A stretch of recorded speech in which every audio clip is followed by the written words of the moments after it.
mina, Kaupo Karmer. Võib arvata, et ma olen tavaline koolipoiss.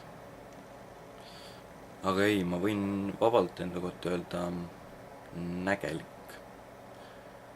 Sest pärast 2 aastat tagasi juhtunud õnnetust võin ma parem räägin teile, kuidas asi oli.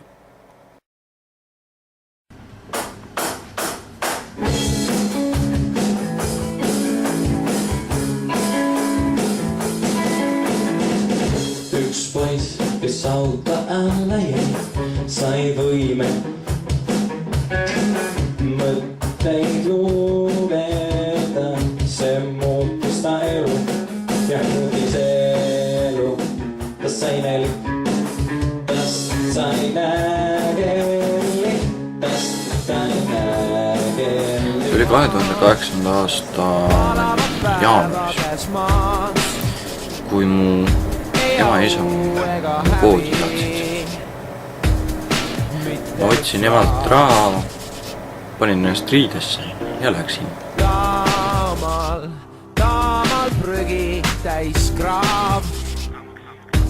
Mind täna ei häiri, sest taevas on selgem kui klaas. Siu vikad käis südamest läbi, otse südamest läbi. On õhtu ja kas meid kuuldi või nähti, ei tea. Palavad päeva käes maas, ei au ega häbi, mitte üks raas.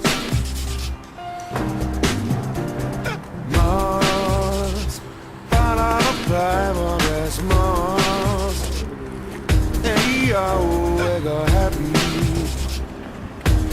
mitte üks raas. Juhtus see, et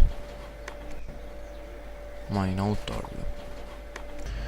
Õnnetuse tulemusena oli mul jalaluu mõra ja peatrauma. Ja selle peatrauma tulemusena sain ma võime inimeste mõtteid lugeda. Ise sain ma sellest võimest teada alles siis, kui ma uuesti kooli läksin.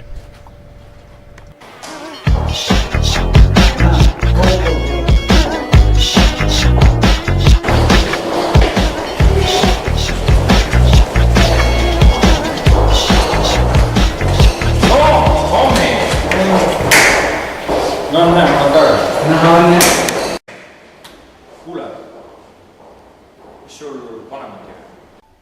Kus sa teadsid, et mu vanemad tülis on? Ei tea.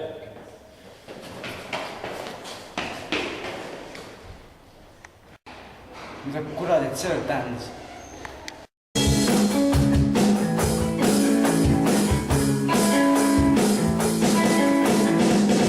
Üks poiss, kes auto alla jäi, sai võime